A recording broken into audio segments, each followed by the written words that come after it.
When Army Major Hugh Murray entered the service during wartime in 2011, he was fully aware of the life and death dangers he faced.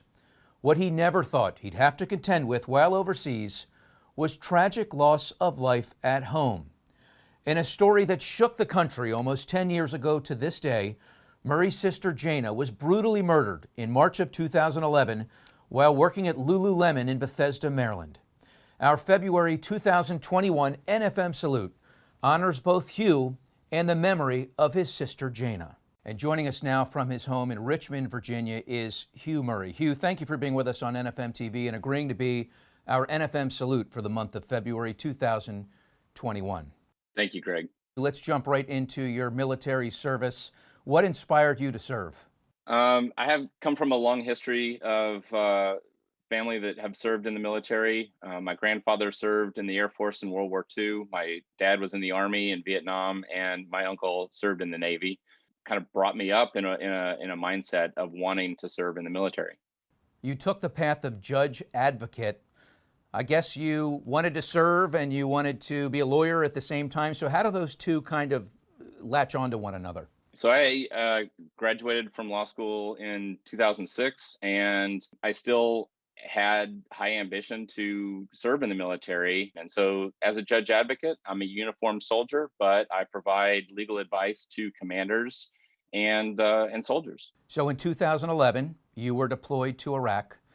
And what do you remember about those first few months before you were called back home? It was a transition period for the United States as we were starting to withdraw from Iraq. The workload was heavy, but it was also kind of a scary time for me. I'd never been in a war zone. I'd never experienced anything like that, but I was also excited and motivated to do my job while I was deployed.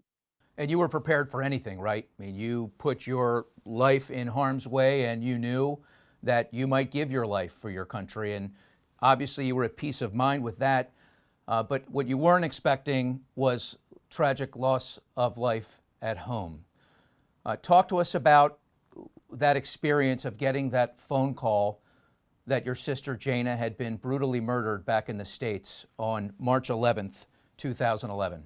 The judge advocate that was in charge of all of Iraq, he said, "Your sister is dead." And then he went ahead and explained that she had been murdered and that they were going to do everything that they could to get me back to the United States to be with family. After that long journey back to the United States, one of the first things that you did when your father David and your mother Phyllis picked you up from the airport was travel to the site of the murder, to Lululemon, and outside there was a makeshift memorial that we're looking at right now. What were the emotions like when you pulled up and saw that groundswell of support from the community in that manner? It just felt very unreal, just because we never expected to be in a situation like that. We never sought out kind of that public attention. And yet at the same time, we wanted to visit that site, the memorial, to feel close to her. In a certain way, I guess, provide her support. Because we were very unclear. While we had some information, we were still very much in the dark about what had happened, how it had happened. No different than the community. Everybody was very much curious about how something like this could happen. But it was beautiful to see the flowers and everything that people were leaving, and the notes and everything. We read every single note, picked them up, looked at them. It was a very emotional visit, and it still brings out a lot of emotion in me.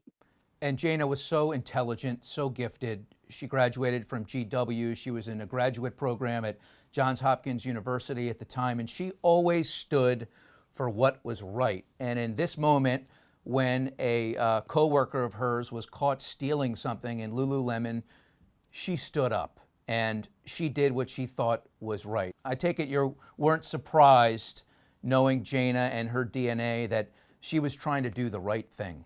She was, absolutely. And it was no surprise to any of us that she would have identified the issue, the theft, and addressed it. And her coworker was convicted of murder. She's now serving a life sentence, but I want to focus more on the life of Jayna because she was a real beacon of light. She would have been 40 on November 22nd, and I know you're making it sort of your life's mission to continue her legacy. Talk to us about some of the things that she loved to do that enabled her to light up the world. She just loved life. If there was something going on, she wanted to participate. She did not like sitting back and watching. So if somebody was going dancing, she was there to dance the flamenco. If somebody wanted to run a marathon, she would be right there running right next to them. She absolutely just participated in life. And Hugh, you've got 3 children, 3, 5, and 7. So I know they've heard all about Aunt Jayna. Tell us about the distant relationship that they have and how they carry that memory and that legacy within. My wife and I talk a lot about Jayna and how she is their Tia T. That's how they refer to her. And we hope to instill in our 3 kids that love of life and the love of education. And it really breaks me to know that that my kids will not know their Aunt Jayna. And so it's really hard to kind of enumerate all the things that that I miss about her. Hugh, you had a choice after Jayna's funeral to continue your service overseas in Iraq and Mosul and continue the unwind of military forces there, or to stick back and just stay with your family. You chose to go back. Why did you do that? I wanted to go back because that's what Jayna would have wanted. It's what I wanted. And so, as difficult as it was emotionally to leave my family in such a distressful time, I also had an obligation, and I wanted to live up to that obligation. There's a story about a box that was sent from your sister to you in Iraq, and you only realized it after her passing. Share with us that story. Just days before Jayna was murdered, she had sent me a care package, and she didn't tell me about it. It was going to be a surprise. And so I had not received it. Upon returning after Jayna's funeral, they had set aside a package that had arrived while I was back in the States. And so I was able to receive a care package probably a month after Jayna had sent it to me. I'm a distance runner. I enjoy running. And so it was a running shirt and a hat. Put those items on, and I'll go out for a run, and it provides me that little bit of extra warmth, that memory, that connection.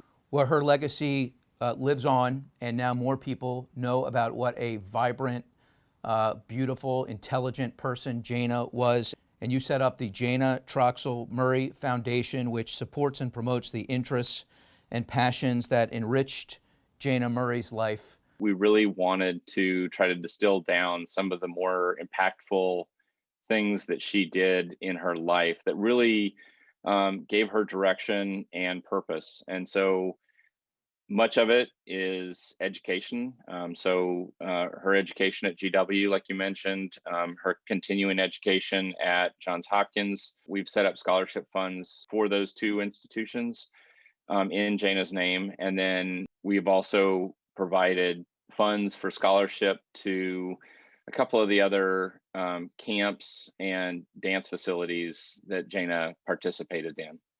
Typically, when we have NFM salutes, we donate $2,500 to the charity of your choice, being the recipient. But today, since we're honoring both you and the legacy of Jayna, we're going to double that. It's 2 people, so we're going to donate $5,000 to the Jayna Troxell Murray Foundation.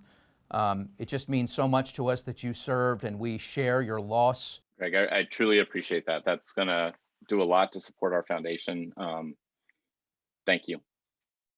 That is Army Major Hugh Murray. He is our February NFM Salute. I'm Greg Scher. We'll see you again next time.